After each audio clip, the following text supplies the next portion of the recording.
Hello and welcome to Euphoria.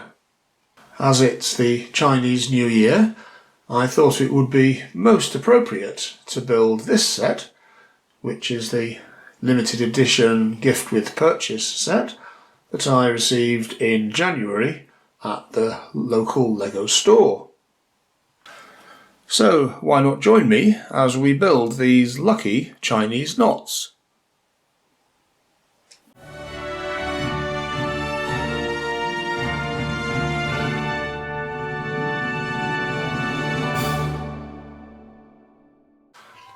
This is set 40756, Lucky Knots, and it contains 317 pieces, and it builds two of these Chinese lucky knots, one with a spring character on it and the other one with a fortune character on it.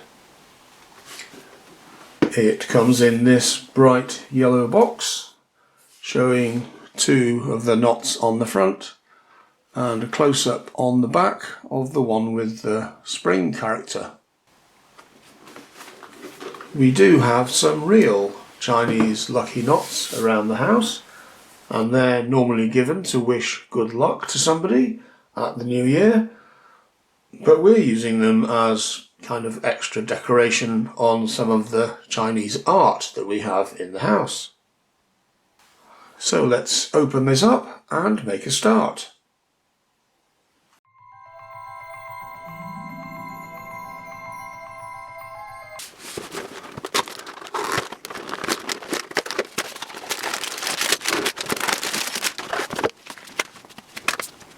So what we have here is two bags of parts, numbers 1 and 2, two instruction booklets,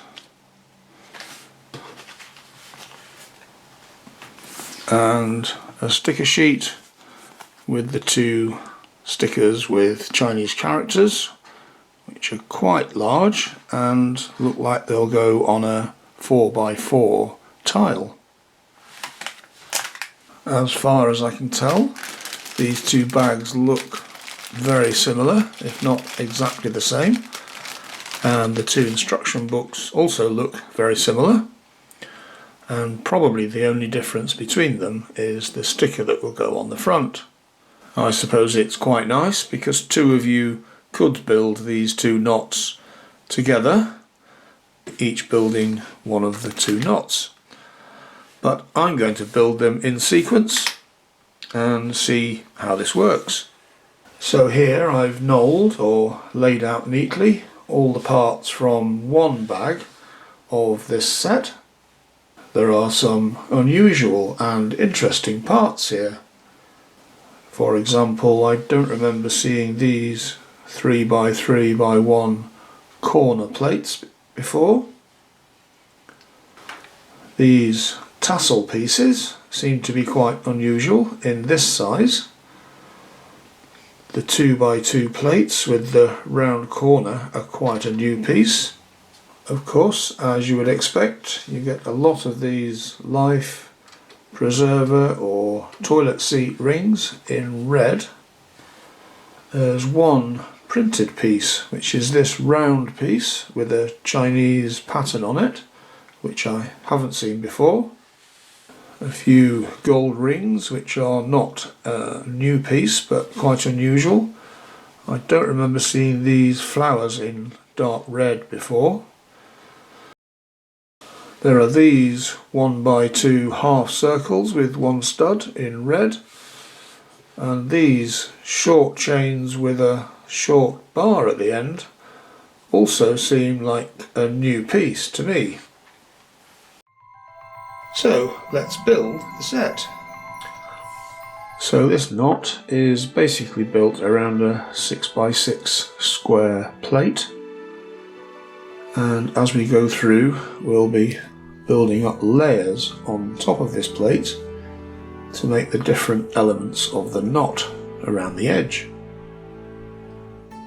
There's some interesting 45-degree angled geometry using round plates, tile with round corners and a life ring which make the corners of the knot when you've added a square tile with a stud and a round plate on top.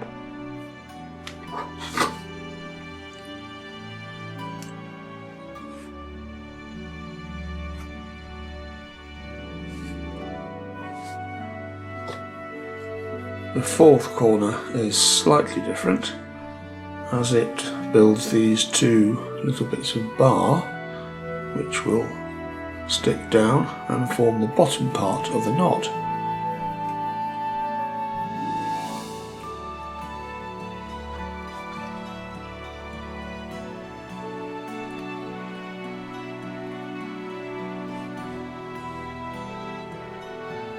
Then more of the rings are added around the outside. There's an interesting bit of technique where the gold rings are used purely as a spacer to get the positioning of the red rings correct when the second layer of rings is put on.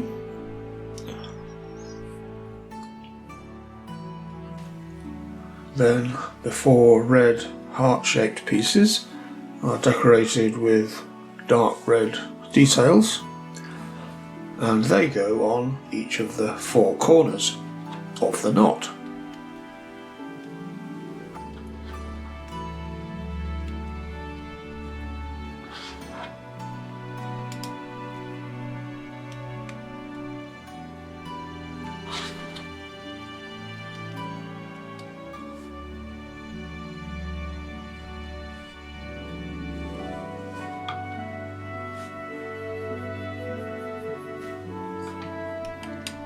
So we continue to add layers of detail to the top of the knot construction.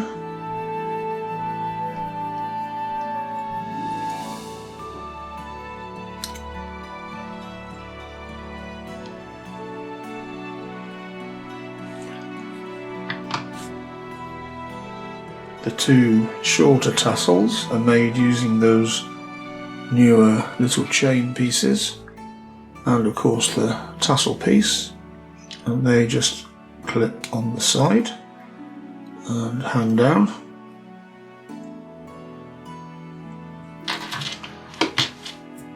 The longer tassel pieces are made using those red candlesticks, and they just push into the bars that are emerging from the bottom of the knot.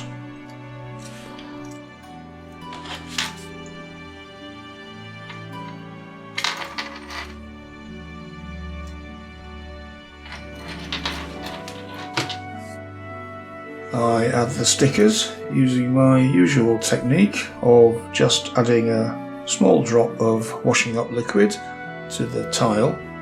This is especially useful for large stickers, as it just gives me a bit of time to position the sticker correctly before it grips to the tile. Then the tile with the sticker is added to the front of the assembly, and that completes the build of the knot.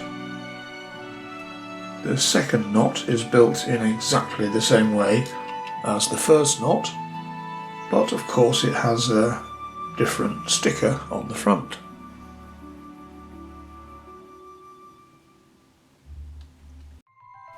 I quite enjoyed this build.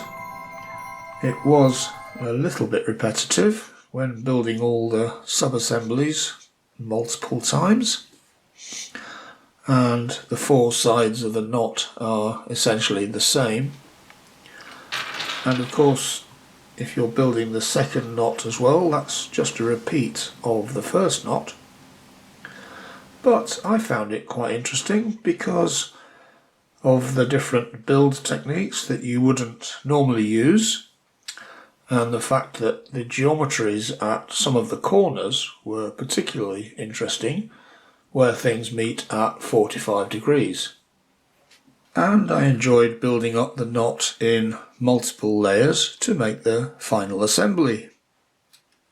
It does seem a bit of a shame that the one printed piece in the whole assembly is in the end completely covered over by the large piece with the Chinese character on the front, so that it's not visible at all when the build is complete. But it is rather satisfying the way that the whole thing builds up in layers and becomes quite a strong assembly in the end. In fact, it's quite strong enough to hang the whole thing up on a picture hook using the ring at the top of the assembly, and it looks really nice hanging on the wall. But I'm also going to hang one of them on a piece of string where we can enjoy looking at it over the Chinese New Year. Thanks to LEGO for an interesting and innovative gift with purchase. I hope you enjoyed looking at this set with me. I've certainly enjoyed building it. Don't forget to like this video if you liked it, and subscribe to the channel if you'd like to see more about LEGO sets, modular buildings, my own designs and creations, and updates on my LEGO city. Oh yes, and Happy Chinese New Year!